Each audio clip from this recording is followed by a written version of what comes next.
What's up, you guys? Welcome back to my channel. It's your girl Akila Brianna, and Dion is back. We're here doing Sunny Vibes. You guys know we talked about it last Sunny Vibes. If you checked it out, if you haven't checked it out, don't forget to go look at it after this video. So today's topic is going to be about the movie She's Gotta Have It. Well, it's a show. Well, yeah, it's a show on Netflix.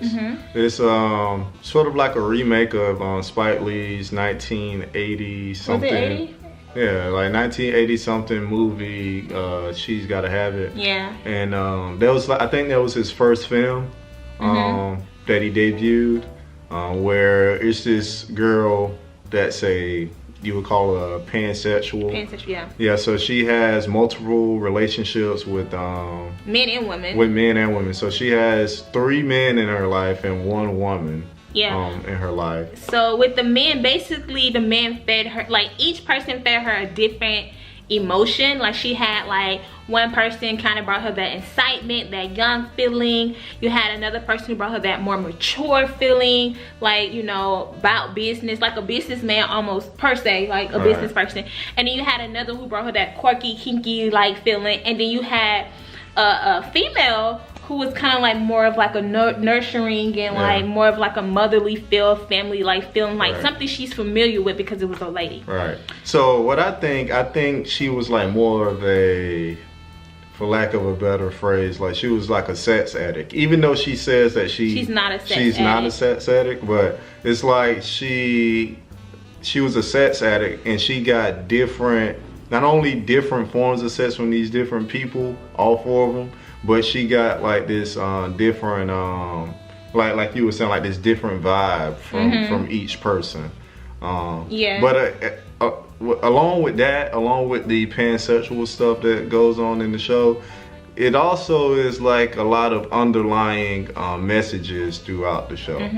You know, there's like episodes that talks about self-love, basically, with women and the black woman's body, and how a lot of women are insecure with themselves as far as like their physical appearance and things of that nature.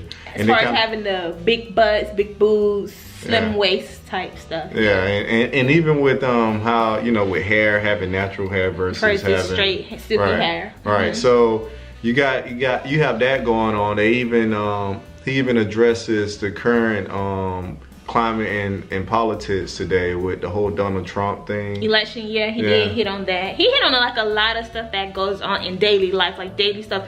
Even too, when Dion was talking about like sex, it was more than just that, because she's basically a female model of a male. Because nowadays, not nowadays, but how society's been ran, like men always had multiple women. They couldn't be monogamous, and they always wanted certain women to give them certain feels. So what Spike Lee did was put it in a woman's form. Like it's a lady, she's doing the same thing a male would do. So yeah, I just think that it's a really great show if you guys haven't watched it, because it just put a lot of things in perspective. Like Dion was saying about the election, it talked about black women, it even had a little snip or something there about, like, I don't want to tell the show, but it had something there about like the black on black crime and stuff like that in it. He touched a lot of stuff. He even touched roots as far as like older people who have died, like who's somebody? Prince. They did like a Prince tribute. Oh yeah, they did. There was something else that I was about to say too. So one thing that we didn't mention was that the main character, Nola, who's played by DeWanda Wise, she's a artist, right? So not only, like, it was a weird dynamic, because she's like a great artist, but like she's broke at the same time. Right. And I think based off what we saw in the show, like she had plenty of opportunities to brand herself, if she networked with people and allowed people to help her. But it seemed like she never really wanted help, which didn't make sense. And it seems like she much rather take money from one of her lovers. Yeah, she much rather take money. Almost like a gold digger. Like no, since he was the more mature, it's almost like having a sugar daddy. Yeah. So to say. Exactly. But he was like, I think I don't want to tell her, but he's married. or whatever, and it's almost like having a sugar daddy and being like almost like a gold digger. Like she didn't want to work for her, she just wanted to kind of come easy. She get this man twice a week because she did have rules. She had strict rules with each person, so she only saw each person at least twice a week. It wasn't like an everyday thing because she, I guess, didn't want to collide all of them together. And that's where it came difficult for her, because she was like saying the other's name while she was with another person. Yeah, which is so rude. Right, and I think she eventually, well, not think, but on the show she eventually started seeing a therapist and everything on the show because it became very overwhelming for her. But it was, I think it's a really good show. I think it was like my favorite, like it's like my favorite show at this time. I think they're comparing it to Insecure. And it's, y'all, I'm the type of person, Insecure is good.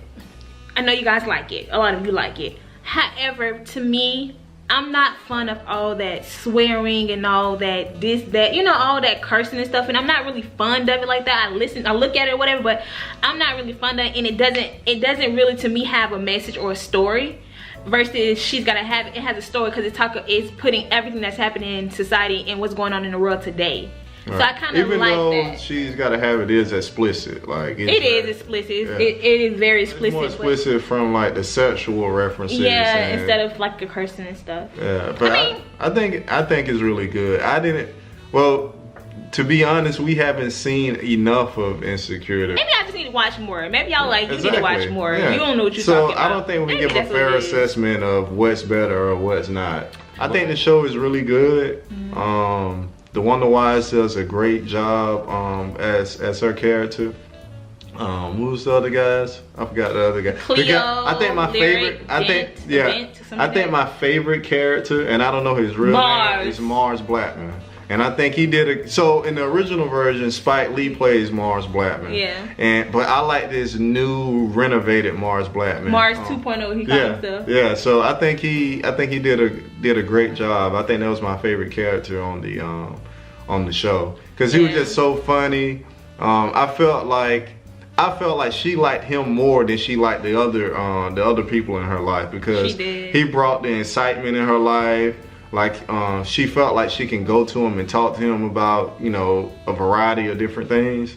So I think that was her favorite without them saying. I agree, cause Mars is more of like a friend. Like this is my friend, this is my go-to person type thing. Versus you had one of the characters. Cause everybody seemed older than her, and Mars seemed like they were on the same level. Cause she's still in her 20s. She's a 20-year-old pansexual person.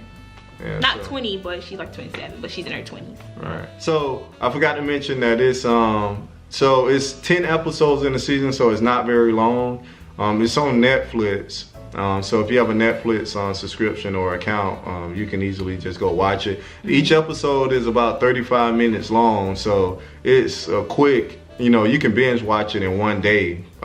Technically, you can you ain't got no life. If you don't have no life, and you can get through the whole show. I think it dropped November 23rd. No, it dropped on Thanksgiving Day. Yeah, I think it's November 23rd. I think it dropped on November 23rd, and it's a real good show. I think you guys should check it out. And I hope they drop, you know, a couple more seasons. I mean, it feels like there can be at least 2 or 3 more seasons for it. Yeah, I agree. So, yeah. Who knows? They could be working on season 2 now. Who knows? Yeah, or it's probably already done. Yeah, true. Yeah, and it's different. So I feel like all the Spike Lee movies, despite the Chirac movie, because I didn't like that, but I feel like all of his stuff brings like this new, you know, like this black renaissance feeling with film and TV, because it's so different than what you typically watch. Even with how he puts everything together, it's like you can tell that it's different from what you normally watch. So he did his thing with this one, y'all. Yeah. So, I think that wraps up Sunday Vibes. I hope you guys liked today's Sunday Vibe. Like I told you guys in the beginning, if you haven't saw the first Sunday Vibes, go check it out, because me and Dion talked about keeping squares out your circle when it's pertaining to like young marriages and stuff like that. So yeah, you guys go check that out. Hope you guys enjoyed it. See you guys next Sunday.